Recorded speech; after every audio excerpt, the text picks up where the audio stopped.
Kayo lang gumagawa ng ganyan eh.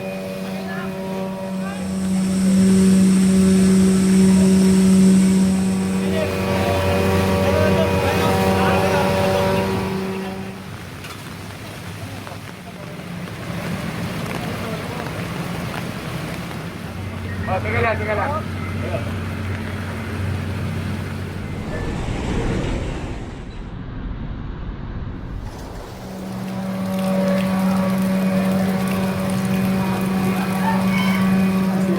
Thank you po. Trabaho na ulit. Opo, trabaho na tayo, Yorme. Yorme.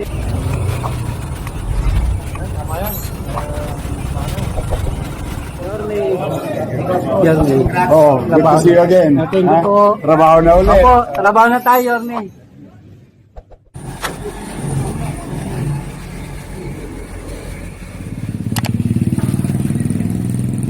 Lang ako. Yorme. Good morning, pare. Richard. Oh.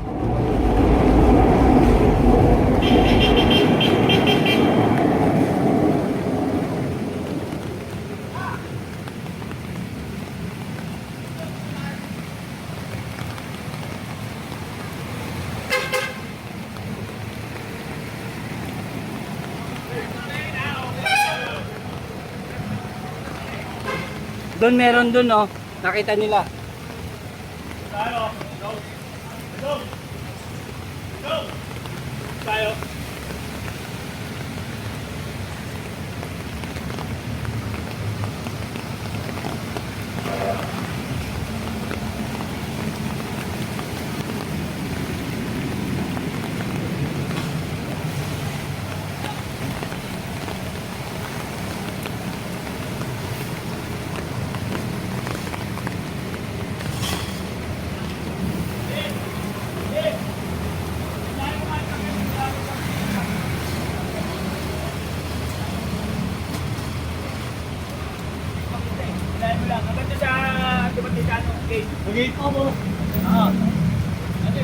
Dito sa ilalim, wala?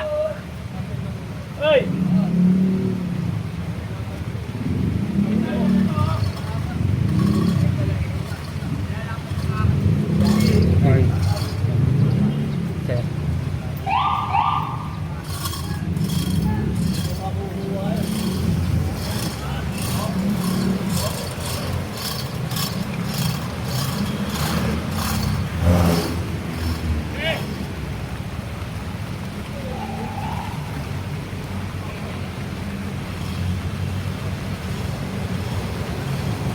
Nandun sila. Nandun sila.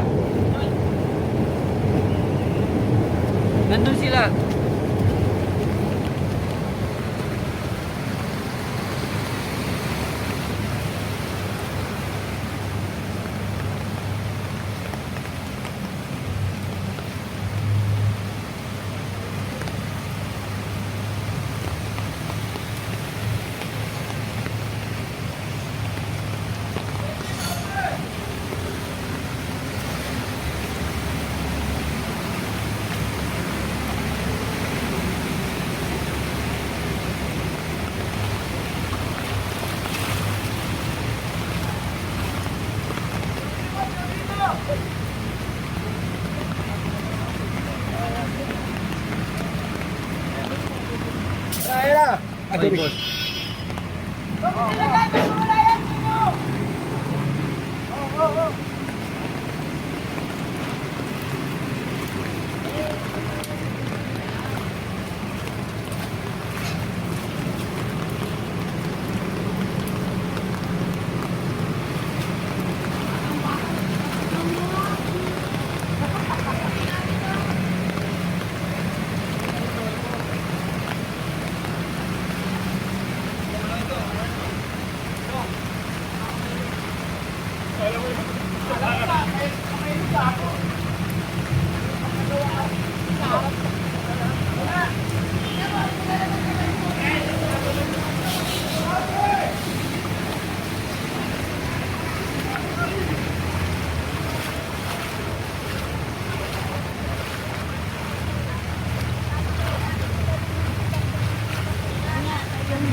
Nabuksan nyo na? Ang daming laman.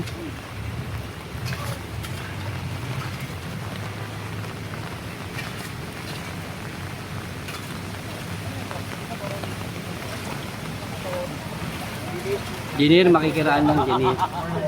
Morning.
Sabi ko na.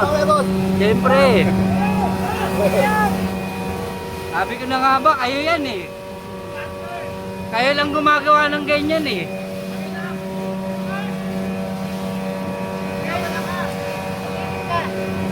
Engineer. Engineer.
Boss, makikiralo dito. Kainin mo to. Hindi ko po kilala eh.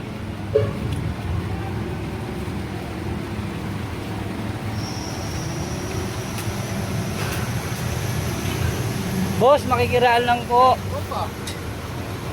Boss, in charge. Ikaw, mga magigiting natin, oh. I will be Division 4. Si Foreman.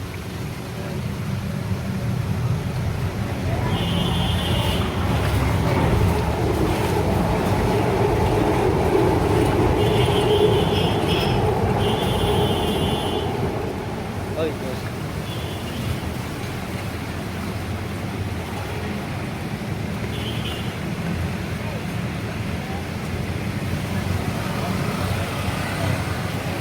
Mga boss natin, oh. Massive ano tayo ngayon, massive declogging operation. Kayang-kaya yan, bahalang yan, kaya natin yan. Bahalang yan. Tayo sumusuko. No, boss. Bahalang yan, tao tayo.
Patrosin ko lang to.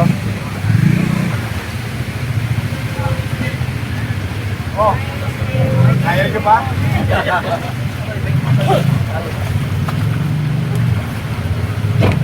Sarap ng almusal nyo ah. Relax.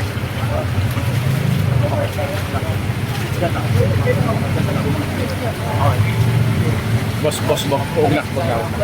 Huwag na. Dito ka na sa side, boss.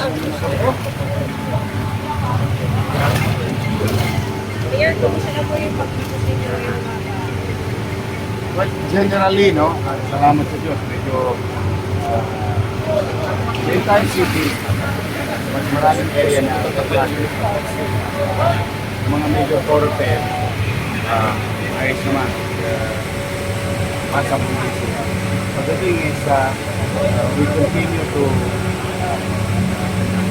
our own little way, really address this top avenue na po issue.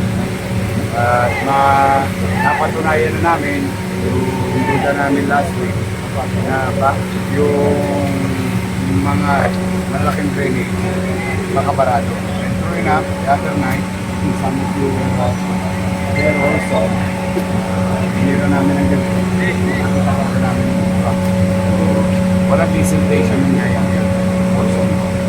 So, ate, after knowing it, now we're doing it. Dire-diretso. Kung nandun sa best effort na makuha namin yung nandun. So far, ang dami talaga nakukuha ng buhangin, burak, pati party ng kotse. Yung mga, yung marami tayo. Nakapalood ko yun. Oo, nakita naman niya. So, I think, simple GLC lang. Underlying. Simple maintenance lang. Maring nakaligtaan. Is this going to answer na mawalan na ba? Ang talagang kailangan natin. General plan of how to address flooding. Lalo na yung mga pumping station, mga bagong hindi gumagana. Kasi ang gumagana ngayon yung sa MMDA. Pero may mga bago doon, ginawa ng mga ahensya, hindi tumatakbo, unusable. Sayang naman. But for now, in our own little way, MMDA also said that to clear as many as we can ng mga drainage and all solid material na nakabara sa tubo or culvert yata ang tawag ng iba ng aming so makikita mo kaya pagpinugahan yung higop, purak. Pag pinugahan namin, purak ilalabas. It's true. I think that's the best way to do it. Just to accept na may bara. Normal yung ganyang problem na amin or I think, I suspect marami. In fact, I am grateful that the 896 barangay follow the directives that I issued 2 weeks ago about decluttering community drainage. Ayun, nakatulong nyo kasi maraming community naman although maraming community rin baka. So, either way, this will help definitely mapababa agad sa lalong madaling panahon after ng pagbaba yung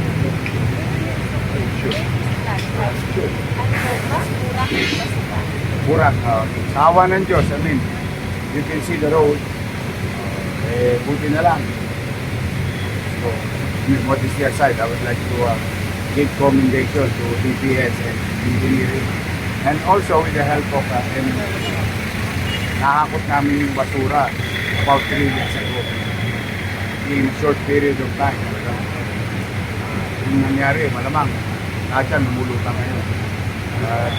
Nakikita mo, sa Maynila, kahit saan ka magpunta, may makikita kang baha, pero wala kang makitang basura sa pulitan. At nais ko rin pasalamatan ang mamamayan. Kasi yesterday, nakiusap ako sa mga taga-lungsod, nanawagan ako na huwag po na nilang ilabas yung basura nila na naipon sa loob ng bahay. Kasi yesterday talagang halos parko na ang magiging kailangan namin dahil ang lalalim ng tubig. At now, marami ng passable area, babalik na yung regular connection. Kasi kung itatapon natin sa labas, babalik din sa atin yung basura natin dahil may mahaba. Tapos matrabaho. Pero I am grateful to every generally mo na rin naman sa basura. Now, communication mo ngayon, kunin ang mga basura nila sa kanilang bahay.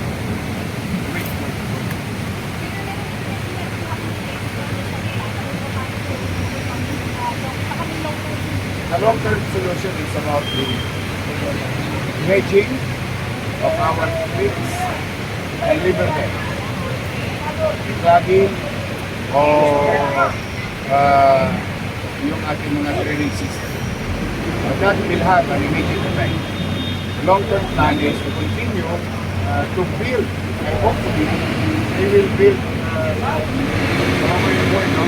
catchment or catchment basin kung saan we can store underneath our parks or roads maybe or areas of open space na pwede i-pack out yung tubig sa mga catchment. And the other thing is, of course, ayusin natin ang ating mga seawall or river walls like canals with proper and functioning pumping system. I think. May ginagawa naman ng gobyerno. Kaya lamang, at least, hindi tayo sana hindi uminto. At sana, pag ginawa natin, parang hindi mo masaya yung pera ng tao pa yan, sana pag tinayo, kumagana. Ngayon, meron pa nga mga pumping station, hindi nakapower. Can you imagine? Duduktong mo na lang sa Meralco. So, I think those agencies should sit down, talk to each other. Kami sa lokal naman. Meron na kaming master plan ng drainage that would cost us about hundreds of billions. It will not happen overnight. But that's our solution. This will take time and resources. But with the help, of course, of the national government, acting and building in unison, maybe the next generation, your grandsons and granddaughters, mga apot anak natin, will have a better metropolis. And nothing goes that's the way to do it. Nothing more. Maya-maya konti, nagpa-issue ako ng special session, nag-request ako. But very optimistic naman yung mga kusa kasi marami ng mga barangay ang nagre-request ng declaration. So, ginawa ko, nilagom na lang namin. Para na sa kanon, magamit ng mga barangay officials ng tama, yung kanilang calamity funds, access nila, at ma-augment, makatulong sa pangangailangan ng kanilang barangay. On top of what the city will give, which we are doing, and the national government is doing. So, maiksan man lang yung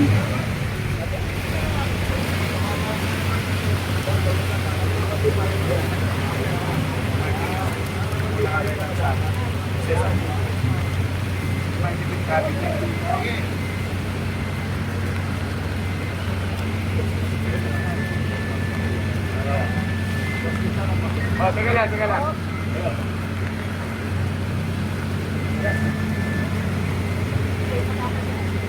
Talagang hindi ko may sige.